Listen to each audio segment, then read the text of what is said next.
Welcome to Earth Mysteries, and especially Fascinating Mysteries Part 2. I'm Dr. Christine Page, and it's a pleasure to journey with you into these ancient times where our ancestors left so much information if we could just decipher it and understand the power of vibration, of sound, of geometry. And that's going to be our theme today. You ready to journey? Let's go.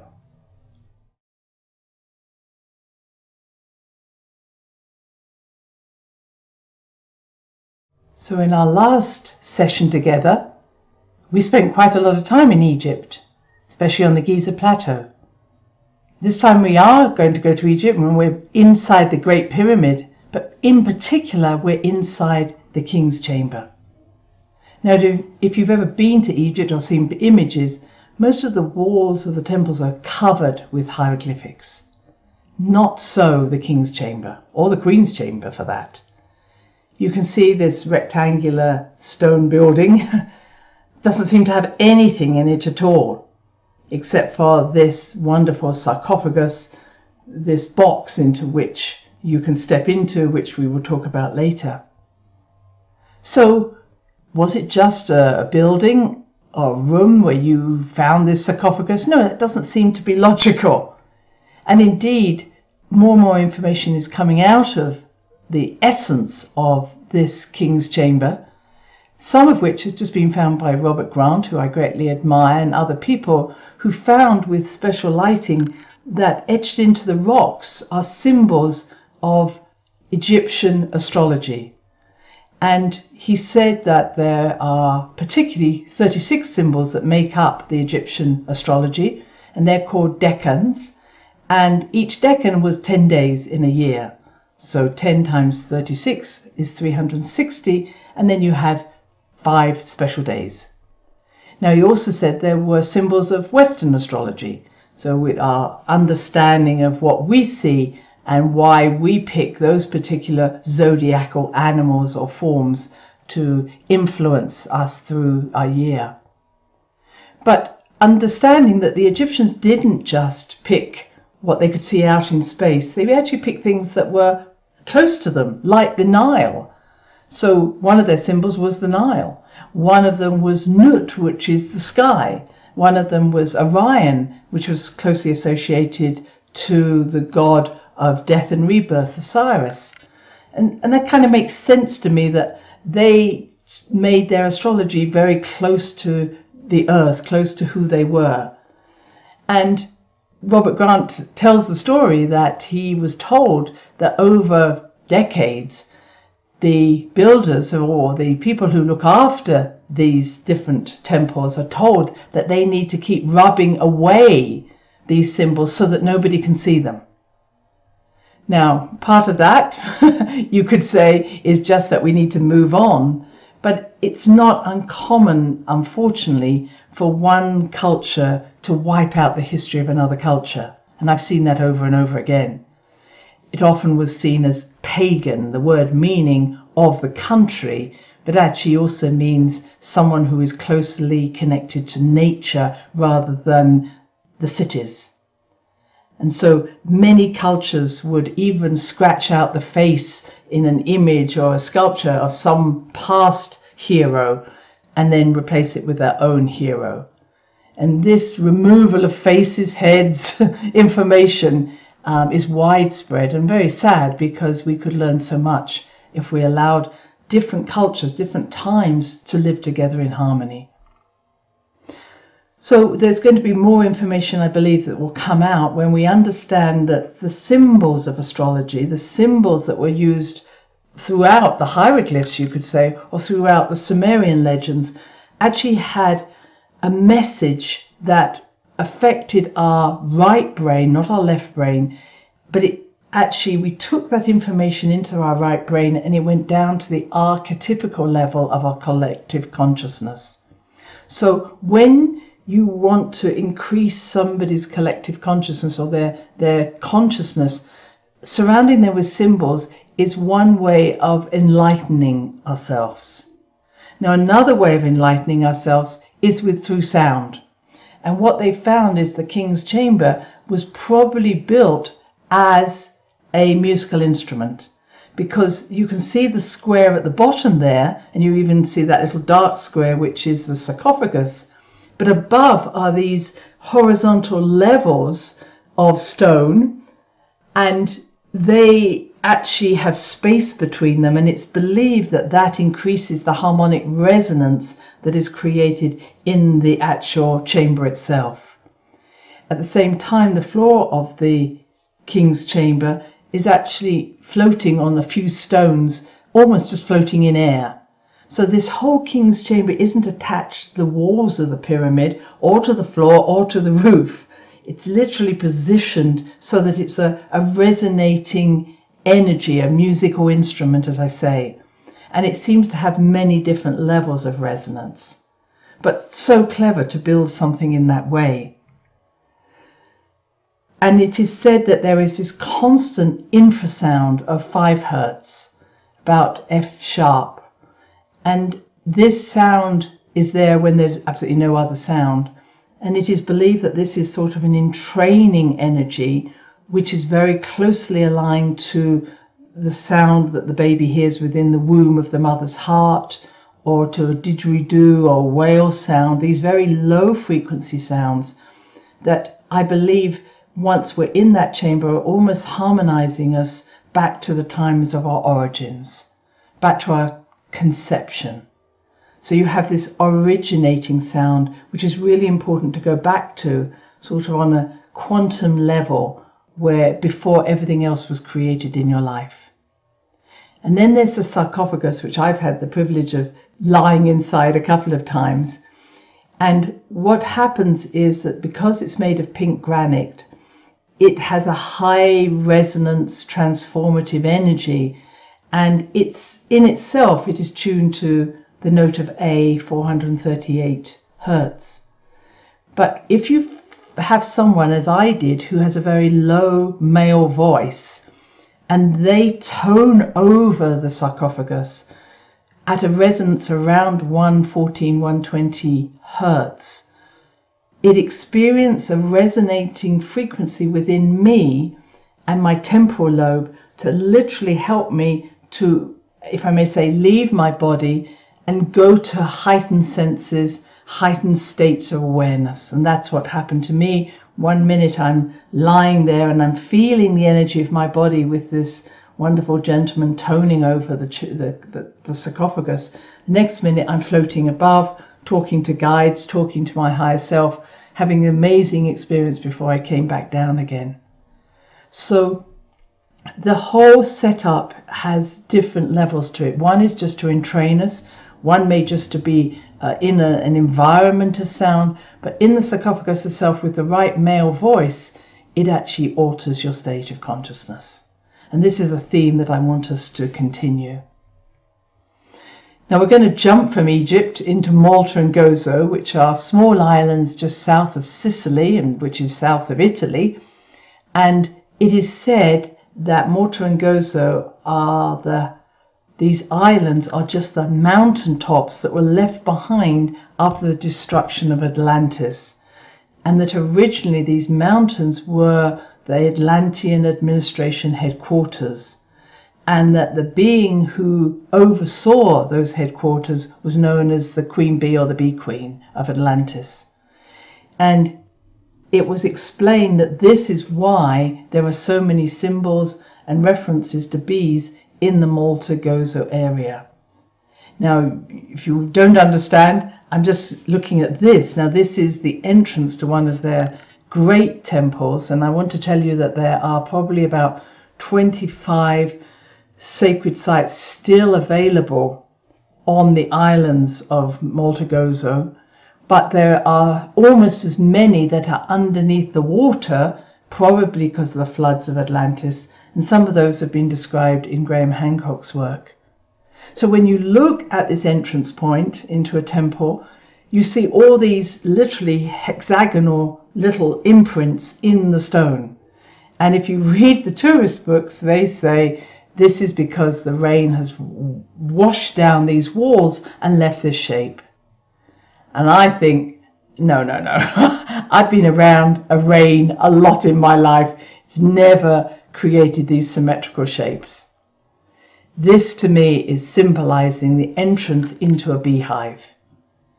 Now, some speak about a beehive or a hive mentality where everybody is controlled by one particular queen bee, but I'm not talking about a beehive mentality.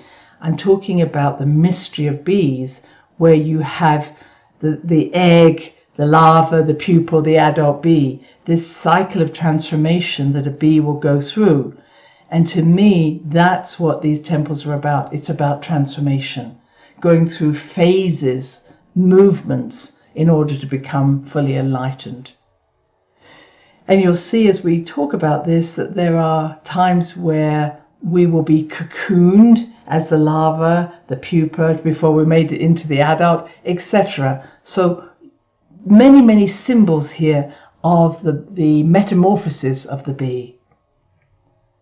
Now, this other little structure, about 2 feet high, I loved, that was also in this temple. Here you also have the hexagonal imprints, hexagrams being really the balance between the masculine and feminine, these two energies coming together.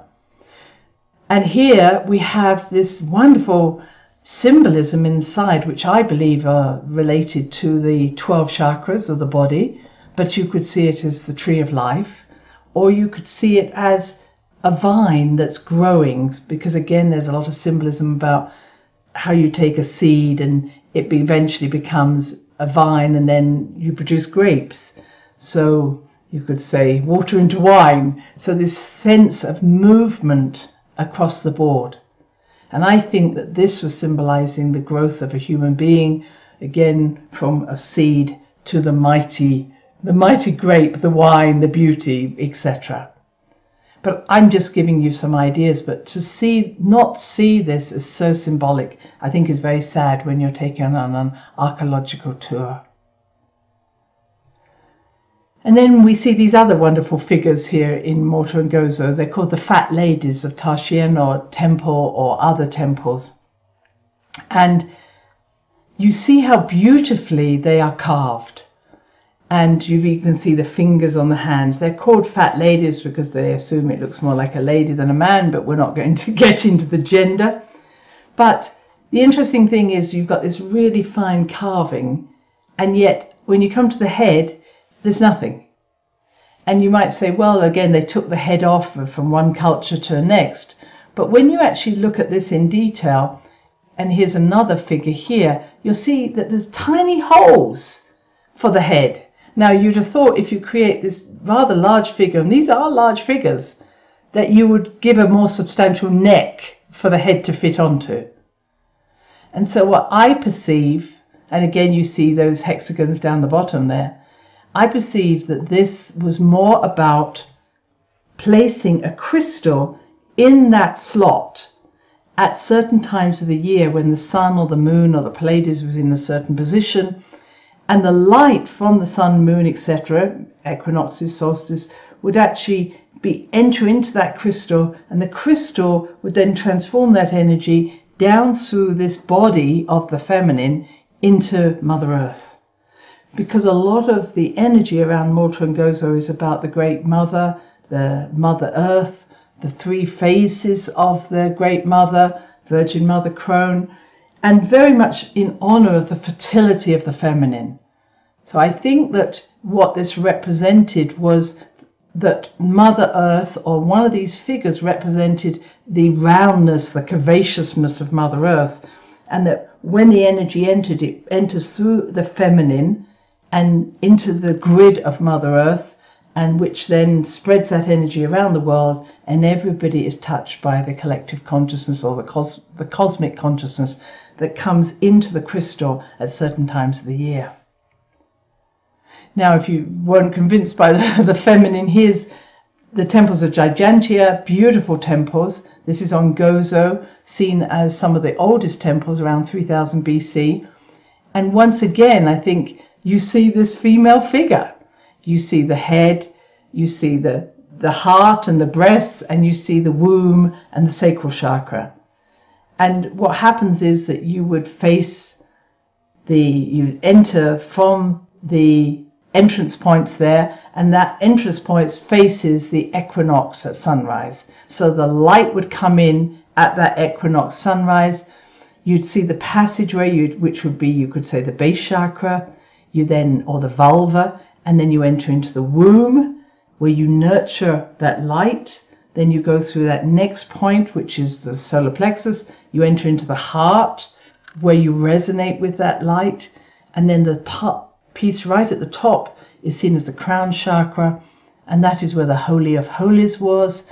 And this is where you'd build your altar, and this is where you'd become altered or changed or entranced by what was going on. So I feel that, yes, this area, this Malta Goza, was so connected with the female energy, but the feminine energy in terms of transformation. This is a place where you would be transformed, not just go to worship something. So when we move from there, we go to another place on Malta, which is known as the Hypogeum. Hypogeum means a multi-leveled underground temple. And we know that this Hypogeum has at least 8 levels underneath, although most of them are closed off and you're only allowed to go into maybe the first 3 levels. Now, this Hypogeum was found when workers were working on a building, working on the foundations of the building, and they went through the foundations and came across this, which is a great story. This one image is showing you the layout, and I think what's really interesting about the layout, again, you can see you're not seeing many levels, but that everything is curved. And so we come back to resonance, or the idea of sound. When you have round edges, the sound is enhanced. When you have square edges, it isn't. Now again, they got around that with the pyramids by building different levels. And so and using different materials, such as the pink granite. But here you see all these lovely curves, and I think it's a great example. This is what you see when you go to the Hypogeum now. You see this observation area. And then you are allowed to go down, listening to an audio tape telling you what you're seeing. But it does have a tendency to tell you what they want you to hear, as well as move you on at a speed that may not be resonant with your desire to stay around a little longer. In other words, you're moved on. The light is there when you move into a chamber, but when it's time to move on, they'll turn the light off and you are forced, you could say, to move into the next corridor. But this is how things have been and will be until we start to understand that the richness of these places is there for us all to discover. And I'm always saying that the more that I'm told I can't do something or go somewhere, the more I know there's something really important for us to discover in that place. So when we go down in the Hypogeum, you get to this area that's called the Oracle Chamber. And this is definitely for spiritual transformation. Just look at the walls. Everything is circular, spiraling. It even has these little notches or niches there where you can stand in and you sound into the wall and the resonant frequency comes back to you. So much was done here to bring about transformation through sound. At the same time, there were images that represented bees or vineyards or vines with grapes. A lot of images, spirals, always represent transformation. So clearly, if I was going into this place for transformation, I'd be looking at those images, I'd be already hearing sounds, and then I would lie down in what was seen, and I've called them bed-like chambers. If you imagine a small alcove that you would go into, lie down, maybe a curtain would come across, and now you're in the complete dark, no sound, no light, and you are in that stage of letting go of everything that exists in the outer world so that you can turn from a larva into a pupa and then to emerge as the new bee. And this would be quite scary. Here it is similar to an initiation that you might have seen in Egypt, where you were put into a tomb, a place where you could hear nothing, see nothing, and you had to meet your own fears, your own lack of inner connection, because when everything on the outside's taken away, the only thing that's left is your own inner connection, your own inner light. But this is where you would go for transformation. And when you were in that place, you would have awareness of otherworldliness because you were no longer distracted by the outer world. Same time, in this same oracle chamber, there was an oracle hole, and what was known that a certain male voice, again at these frequencies between 60 and 70 hertz and 110 and 114 hertz, when that male voice came in, it would influence your temporal lobe, causing altered states of awareness and hallucinations. And there's so much study now going on in archaeoacoustics to understand the power of vibration and sound that was manifest by being in these certain places in the world. Exciting stuff.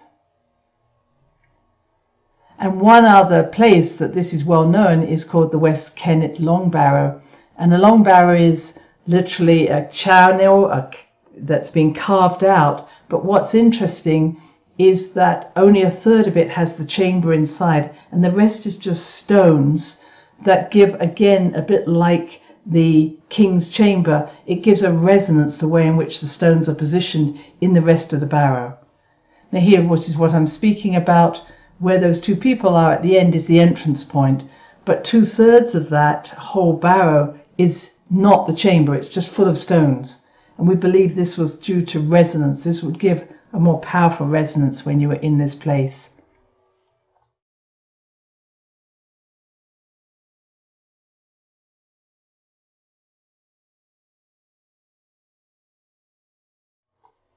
This is the entrance to the barrow, and you see in front of it are these amazingly large megaliths that may have been moved around, but also form some sort of protection, as well as filtering light at exactly the right angle into the chamber.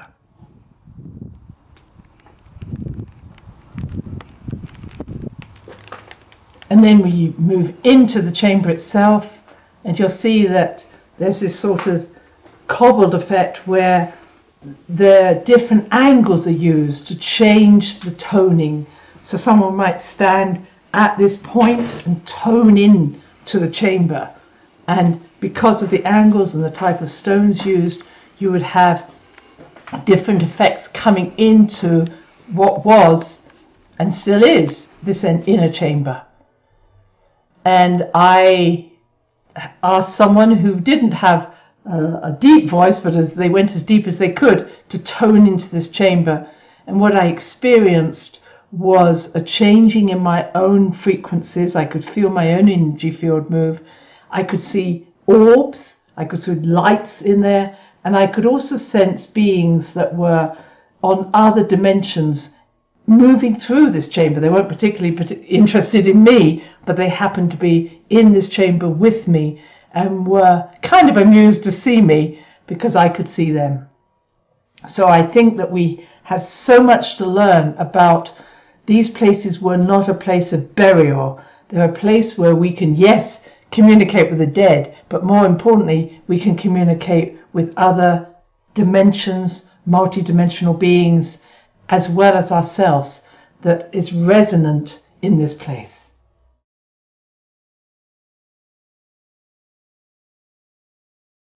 So here we have just the final piece here. Simatics is the formation of shapes due to sound.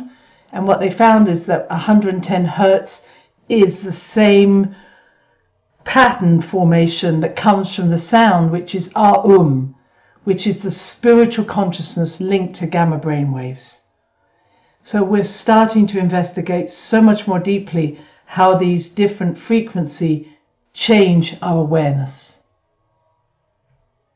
And before I complete, just want to talk a little bit about this wonderful figurine that was found in the Hypogeum. She's known as the sleeping goddess, known to connect to the oracle of the Hypogeum. But when I was spending time with her and communicating with her, I received a message about what had happened 18,000 years ago and why she was now sleeping. And what she said to me is that 18,000 years ago was the start of the decline of Atlantis before it went fully under the water about 9,600 BC. And she said that at 18,000 years, humanity had been given the gift of the Great Mother, the great power of Mother Earth or the Great Mother to create. And humanity was being given this power to nurture and fertilize its seeds to create something in the outer world. But what was happening is humanity had failed in two areas. One is when they created something, they didn't want to own it if they didn't like it. And we're still doing that. When we create something we don't like about ourselves, we then project that out into the world and then go to war against it. At the same time, she said, humanity is creating something but then thinks it has a right to hold on to it. And again, we're still doing the same. My land, my people, my money, my whatever. She said, it's not. It's your gift of creation is to create it and then return the wisdom of that back to the collective consciousness, back to the universal consciousness. And she said when she found that humanity was too immature to actually be creators like gods, she went to sleep. And she said, I will remain asleep until humanity grows up and knows that one, they must take responsibility for their creations, but two, they must not possess those creations. They don't belong to them. There's a big difference between being responsible but not possessing. We need to respond, be responsible, then let go. And that is the story that I'm working with today. I hope you enjoyed this journey with me. I enjoy being with you. I look forward to any insights you may have from what I've shared. And until next time, happy journey. Bye-bye.